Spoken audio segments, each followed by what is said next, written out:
ایک دہریہ تھا، وہ ہر وقت اعتراض کی باتیں سوچتا رہتا تھا۔ جا رہا تھا تو اس نے تربوز کی بیل دیکھی، وہ پتلی سی بیل اور اتنے بڑے بڑے تربوز اس پر لگے ہوئے، تو وہ بڑا حیران ہوا کہ چھوٹی سی بیل ہے اور اتنے موٹے موٹے تربوز لگے ہوئے ہیں۔ پھر آگے گیا تو ایک آم کا درخت تھا، تھکا ہوا تھا، اس کے نیچے جا کے لیٹ گیا۔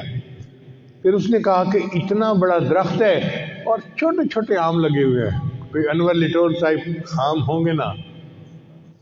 ابھی وہ یہ سوچ رہا تھا کہ اوپر سے ایک پرندے نے نا ایک آم کو توڑا اور وہ آم آیا اور اس کی کن پٹی کے اوپر آ کے لگا۔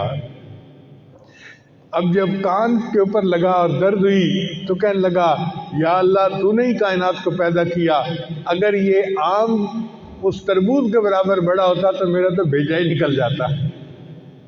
اب اس نے خدا کو مان لیا کہ اللہ تیرا جو کام ہے وہ حکمت بھرا ہے، حکمت سے خالی نہیں ہے۔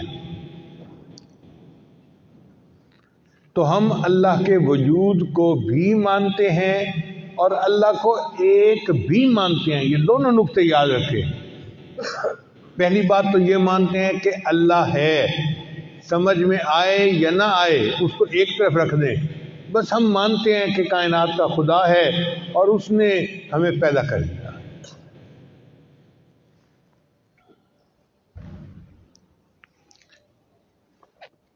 وہاڑی کے علاقے میں ایک دفعہ جانا ہوا تو ایک وکیل سے میرا واسطہ پڑ گیا۔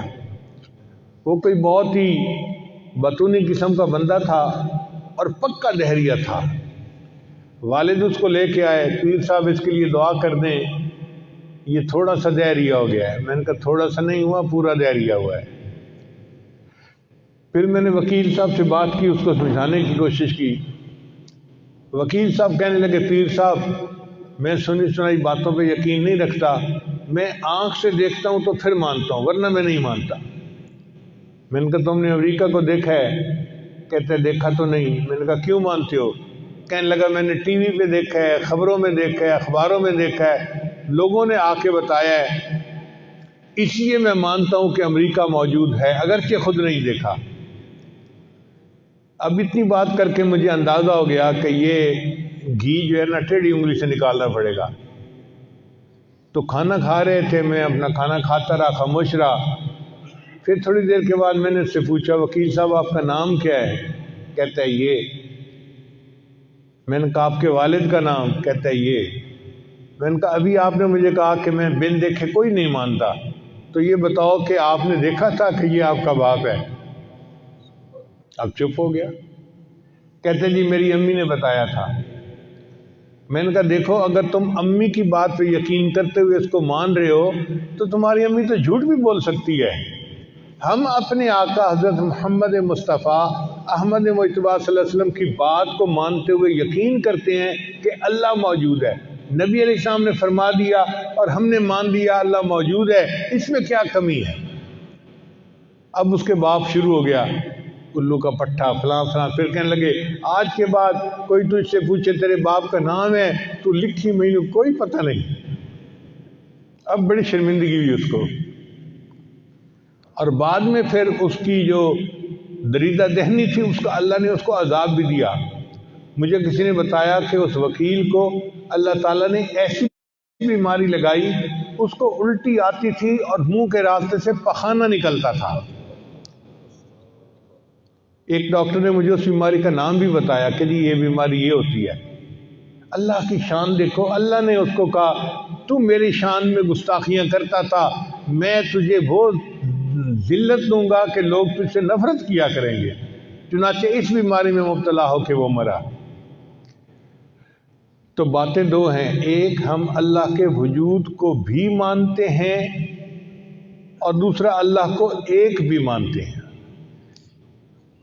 امام راضی رحمۃ اللہ علیہ نے اللہ کے وجود پہ 100 دلیلیں قائم کی، ایک کتاب لکھی وجود باری تعالیٰ اور اس میں 100 دلائل دیے۔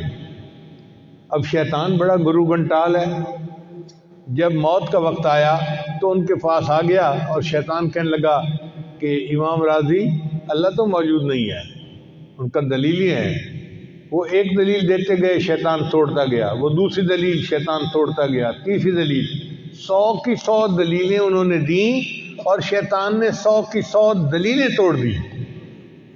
ابھی وہ امراضی پریشان ہو گئے۔ اللہ نے اپنے مقبول بندوں کے ایمان کو بچانا ہوتا ہے، تو اس وقت ان کو کشف میں اپنے شیخ کی شکل نظر آئی، اور ان کے شیخ ان کو ناراض ہو کے کہہ رہے تھے کہ راضی تو اس کو کیوں نہیں کہتا کہ میں اللہ کو بغیر دلیل کے مانتا ہوں۔ چنانچہ جب اس نے شیطان کو یہ بات کہی تو اس کا توڑ شیطان کے پاس نہیں تھا۔ تو بس آپ بھی یہی کہیں، جب بھی کسی ذریعے سے بات ہو کہ بھئی اس کے لیے دلیل کی کوئی ضرورت ہی نہیں ہے، ہم بے دلیل مانتے ہیں کہ اللہ موجود ہے، اسی نے کائنات کو پیدا کیا۔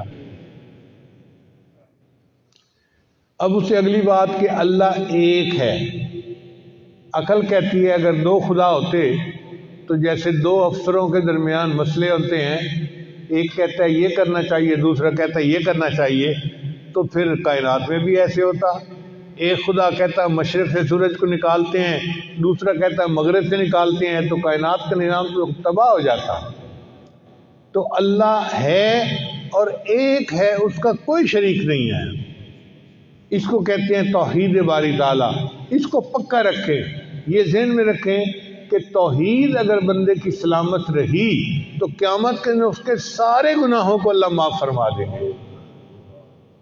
حدیث مبارکہ میں آتا ہے کہ جس بندے کے اندر ایمان ہو اور توحید کی اس کی وفات ہوئی ہو، اگر 40 بندے اس کا جنازہ پڑھ دیں، اللہ اس کے سب گناہوں کو معاف فرما دیتے ہیں۔ تو توحید ہماری زندگی کا سرمایہ ہے، اس کے اوپر پکے رہیں۔ آج کل دجالی دور ہے، ایمان خطرے میں ہے، اور ایمان اسی طرح خطرے میں پڑتا ہے کہ بندہ شک میں پڑ جاتا ہے۔ اس میں کوئی شک کی گنجائش نہیں ہے، یعنی آپ یہ تردد میں نہ پڑیں ہے نہیں ہے، ہے نہیں ہے، نہیں بھائی ہے، بس ایک ہی بات ہے، دوسری کوئی بات ہے ہی نہیں۔ ہم اللہ کو مانتے ہیں اور بلا دلیل مانتے ہیں، مگر ہم اللہ کو سمجھ نہیں سکتے۔ مکھی ایک سپر کمپیوٹر کو نہیں سمجھ سکتی، ہم خدا کو کیا سمجھیں گے؟ سنار کے ترازو پہ کو ہمالیہ کو تول سکتے ہیں؟ بتائیں بھئی، سنار کا ترازو تو تولے میں تولتا ہے، اور کو ہمالیہ پہاڑ کو تو لاکھوں ٹنوں کا وزنی پہاڑ ہے۔ تو جس طرح سنار کے ترازو میں کو ہمالیہ پہاڑ کو نہیں توڑ سکتے، ہمارا دماغ بھی سنار کے ترازو کی مانند ہے۔ ہم اس دماغ میں اللہ کو نہیں سما سکتے، اللہ اس سے بلند ہے، بالا ہے۔ جو کچھ دیکھا گیا، سنا گیا یا جانا گیا، سب اللہ کا غیر ہے، اللہ اس سے بلند و بالا ہے۔